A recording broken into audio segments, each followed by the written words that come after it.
What is good, YouTube? It is your boy Anime Devil Hunter, and the man we have all been waiting on is finally here. JoyBoy is finally here. What is good, YouTube? I hope everyone's having an awesome day. One Piece chapter dropped earlier again. This really brings me back to when I was like in middle school when the One Piece chapters would drop on Thursday and whatnot. But let's talk about the chapter, man. What an awesome chapter. Like, who would have saw this coming? Like, beginning of Wano, like I was talking about it with my friend earlier. Who would have saw like all this coming, like, you know, Conqueror's Code and all this JoyBoy lore, Luffy awakening his devil fruit. Like, if you would have told me this before we came into Wano, I would have told you that you were crazy. But man, really awesome chapter. We are about to get straight into this review, but before we do, if you are new to Anime Devil Hunter, welcome. Here on this channel we cover all sorts of dope, awesome One Piece content, weekly reviews from time to time, character explain videos, ability explain videos, and more. So definitely subscribe and join the channel. Drop a like if you end up enjoying the video. Definitely comment down below and let me know what you guys think. We are going to be on break, so it's going to be a minute before we get another One Piece chapter. The great thing about it is, you know, allows fans to take things in. You know, if you got to change up your opinion, you know, look at things a little bit more and whatnot. So, and a whole bunch of theory videos. Essentially, great time to be a One Piece fan, you know. Whole bunch of One Piece content coming. Enough chit chat for now. Let's get on with the review. Start the chapter off with Kaido delivering the blow to Luffy, and Luffy is like knocked out. And you can just look at the CP0 agent, and his face doesn't look too good. You know, he doesn't look too happy. Following this, Luffy is totally out of steam, and as soon as, you know, Luffy loses, Momo immediately realizes that Luffy's voice is gone. And it's at this point we jump back to the roof, and Kaido is looking at Luffy, and we then get the announcement that Kaido has been the victor of the rooftop battle. Following this, Kaido looks at the CP0 agent and he says to him, do you know what you've done? And the CP0 agent, you know, he pulls his hat down, and best believe Kaido knocked his ass out. So following that, the people in the live floor and whatnot realize that, you know, the debris from the roof is coming down and whatnot. As a CP0 agent, he realizes, like, bro, things is going bad. I think he's about to leave himself because I don't think he want that smoke from Kaido. But moving on, we jump to Kawamatsu and the other samurai who are around him, who tell him that the ceiling is coming down. Kawamatsu says, thousands of our commanders are still in there. If we weren't up in the sky, there's no water around here. So unfortunately, there isn't nothing that he could do. And Kawamatsu, he looks pretty beat up. He then says, we can't do anything to quell these flames. Everyone please find a way out. There's no honor in burning alive. So, you know, the samurai, man, still trying to retain that honor. So we then jump to Caribou, who's apparently watching Kaido fire a whole bunch of blast breath, and he can't believe like what the hell is going on. But Kaido's beast members recognize that he's here, and apparently Kaido is looking for Momo. He says, where is your leader? Make that brat Momonosuke declare his surrender. Straw Hat Luffy is dead. If you still wish to fight, step forward. So apparently Kaido wants all the smoke. I didn't think Kaido, you know, would take it like this. I mean, a lot of people speculated that because Kaido didn't like the way that he went, because you could obviously tell the look from his face, he didn't want another outcome of, you know, the same way that he beat Odin essentially. He wouldn't be satisfied with that. So a lot of people, including myself, thought that Kaido was going to get, or let Luffy get a chance to recover. But apparently that's not what Kaido has planned for. So following this, we then see the Beast Pirates. Some of the Beast Pirates say, yeah, Kaido's won, celebrating, you know, dick riding and whatnot. We see the samurai who can't believe that, you know, that Luffy's lost. We then look at Kid and Law, who apparently say Straw Hat Yao's voice has vanished. And that's a bit weird. My friend pointed that out to me, that it's kind of strange that Law and Kid could hear Luffy's voice. I didn't know. I'm not too sure, because I remember, you know, when Luffy got knocked off the rooftop and he was drowning and whatnot, Law's crew could hear his voice. Anyways, moving on, Kid says, looks like we're kidding ourselves. And Law says, this is a bitter pill to swallow. He's got nothing left. We then jump to Chopper, who's crying and whatnot. Luffy's been killed.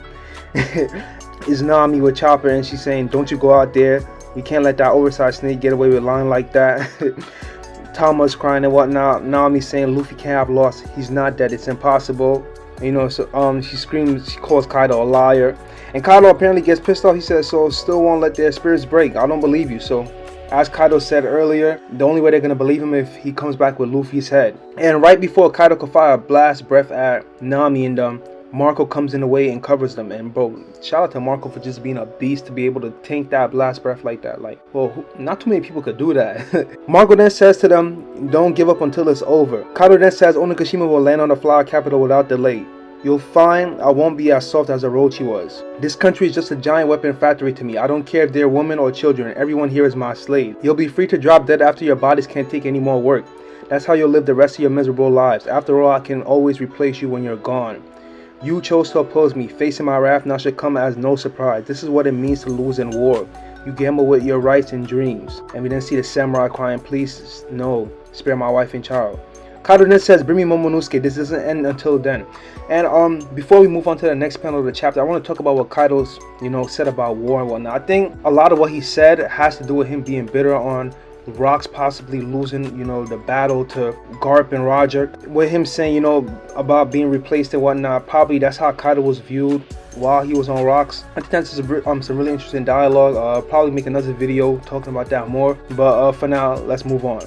So in the next panel, we see the Beast Pirates recognize that it's their chance now to go after Kid and Law, considering they're weak. They don't have anything left in the tank, and they're pretty much vulnerable.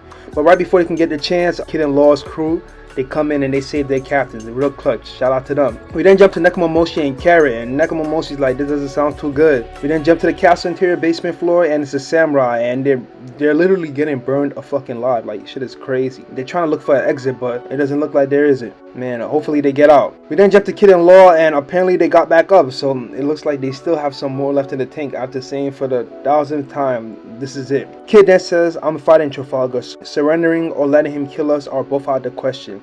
Law then says, damn sure how, yeah. And Kid is fighting, Prior to Luffy coming to Wano, we found out when they came, when Law asked Hawkins, like, why'd he sell Kid out?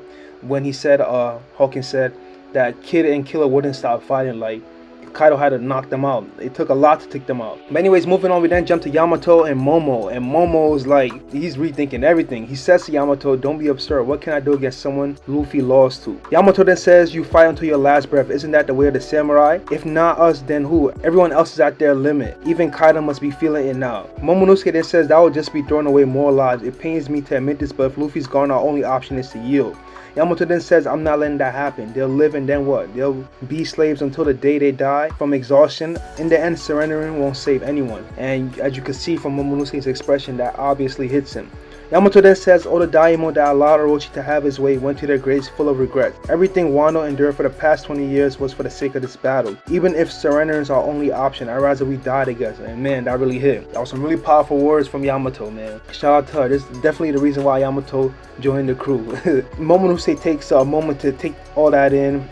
In the middle of this, we see some samurai clashing and whatnot. Kaido then fires a blast breath. And we then jump to Luffy, who's apparently knocked out cold. Our boy's done. We then take a look at Zunisha, who apparently calls Momonosuke. Zunisha says to Momonosuke, I can hear it. It really takes me back. And man, I do have to say that this was probably my favorite part of the chapter. Not the Luffy awakening. The Luffy awakening thing was awesome. Everybody loved that. But what really, hit for me personally was when Zunisha says to Momo, I can hear the drums of liberation. This is the first time in 800 years. He is there without a doubt. JoyBoy has returned. And we then see Luffy awaken, and we then get the words grin, and in Japanese is Nika. Anyways, man, what a way to end the chapter. Luffy, I believe he has awakened. What I found really cool was his straw hat also melting seemingly. I don't know, Luffy's turned into ice cream sundae.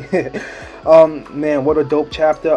There's so many questions that I have. There's a thing with a lot of the fandom, not including myself, not wanting Luffy to be like a reincarnation of JoyBoy, but if that's how Oda decides to do it, it is what it is, man. We've been with this story for like over 1,000 chapters, and I don't think it makes sense for us to just jump the boat over, some small shit that we don't like. You feel me? Another question I do have is though, for those of you who watch Yu Yu Hakusho, you guys will know when Yusuke fought Sensui. Apparently after Yusuke died and came back, it was Raizo who was fighting Sensui. Is this gonna be a case like where is JoyBoy fighting Kaido? Or is it going to be Luffy in control? Like, I'm really curious to see, what happens. But anyways, man, what a dope chapter. I really hope you guys enjoyed the review. Drop a like if you did. Comment down below and let me know what you guys thought of the chapter in the comment section. It is your boy Anime Devil Hunter. You guys have an awesome day. Peace. I'll see you guys in the next one.